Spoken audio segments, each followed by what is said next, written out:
Welcome to the 7 Minutes to Better Selling podcast. I'm your host, Colin Lake, president and founder of Developing the Next Leader. So, Mike, welcome.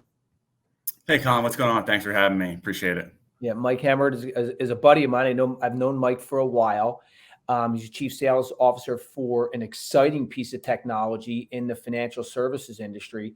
So, looking forward to hearing a bit more about that, Mike. So, Mike, if you will, tell us how you go from college to leading leading the sales for an exciting piece of software. How do you go all the way to that level? So quick? Yeah, Colin. If I look back when my first job, I graduated college, and I went to a job fair, and I was walking around the job fair, and I ended up walking by this John Hancock booth, and this guy grabbed me. He's like, "You look like you can do this job," and I was like, "Yeah, I can do this. Hell yeah!" And I didn't even know what it was, and he was challenging me. And I ended up being my first job was selling long-term care insurance for John Hancock, cold calling people. That lasted about, I don't know, maybe 8 or 10 months. I ended up just cold calling people that were basically too sick to qualify for long-term care. And it was exhausting. I ended up a slight career change and went to work in still financial services, but with a software company, eMoney Advisor.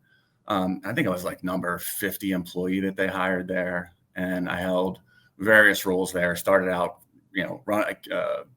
having a territory. Then I ran a team. Then I packed up and moved my family from Philadelphia to San Diego. Wasn't a tough sell. And I helped open an office out there. I ran the western half of the country. End up staying with eMoney for 11 years through the acquisition. Fidelity acquired, I think, 2015 or 2016. And then I moved to Asset Map. Actually, it's been a year this week. So now, it still feels new, but yeah, like I said, been with Asset Map now for a year, building out the sales team, hopefully growing our sales, through all of our efforts. And it's kind of been my career path so far.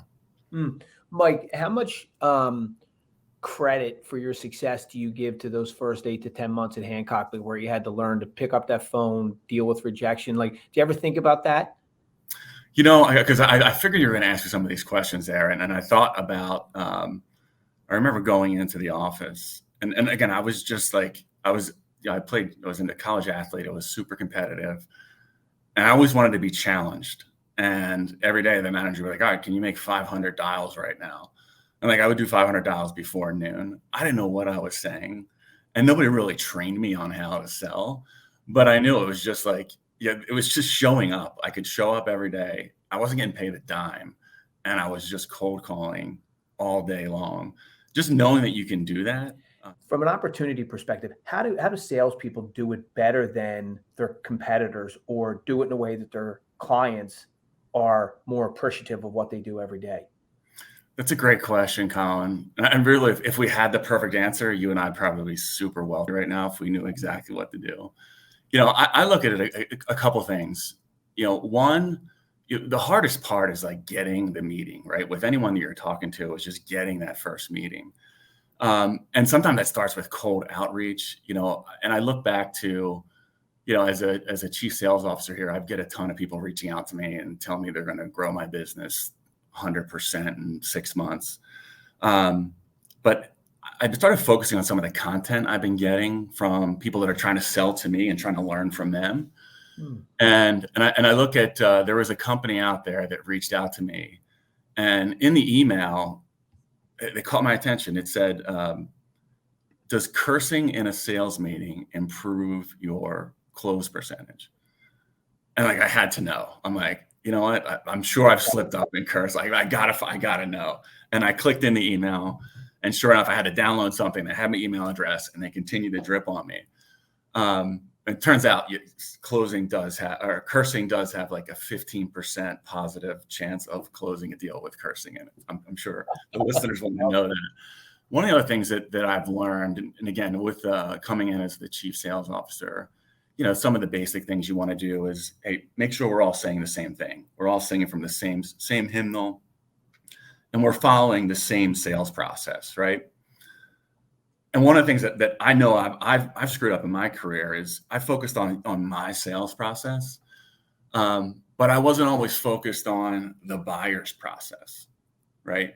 So what is the buying process that the company or the person you're trying to sell to, what is their process? Are you making sure everybody's included? You walk into a meeting thinking like, wow, I talked to the president, I talked to the CEO, the CFO, the CEO was there. They all loved it, but I didn't win the deal. Like, what happened? Right. And it turns out like, well, you should have been talking to the person who had built their proprietary software for the last 20 years, who had a lot of influence in the room. So not knowing what the buyer's process was something that I learned in my career. Oh man, that's two great ones, Mike. So one is your outreach. Make sure that it's on point. It's one of those ones that we believe in firmly as a business. I mean, developing next leaders or as a firm, and make sure it's like rich content that the person you're sending to would be interested in. I think that is awesome. And then the other one, which is understand how they want to buy, not how you want to sell. Mm-hmm. Oh, it's so good, Mike. Give me let me ask you maybe one like double click on that last point there. How do you learn that in the sales process? Like, how do you learn how someone wants to buy, and then ultimately how do you execute on that? Yeah, well, the training that you've helped with my team, it's the questions you ask all along the way that lead to, you could ask the question in the first meeting. When you've done this in the past, when you've brought in a new vendor, you've brought in a new tool, a new solution, who's been involved in that discussion, right? So if you can ask that question as soon as possible in the sales conversation, you can quickly identify who it needs to be. Now, Mike, let me ask you this. How do they find Asset Map, and how do they find you? Like where to connect with you? Sure. Asset Map. So just a quick commercial on Asset Map. We started out, we're in the wealth management sleeve, although I would say we're a good fit for any financial professional. We work with financial advisors. We work with CPAs, estate planning attorneys. We've fallen in a couple different categories. We're sort of a financial planning tool, financial wellness. We think we're more of an advice engagement tool, or we help people start or lead with an advice conversation for prospects, for existing clients. We can have a really simple review where you just focus on what's important to the client.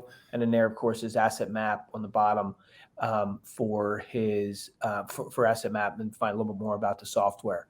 I happen to know a little bit about it, as you'd hope I would, but having Mike on here, and it is really clean, simple, easy to use, easy to look at. So, Mike, that was awesome. Can't thank you enough for spending some time with us and sharing your wisdom. And there was plenty of it there. So appreciate you, and good selling, everyone.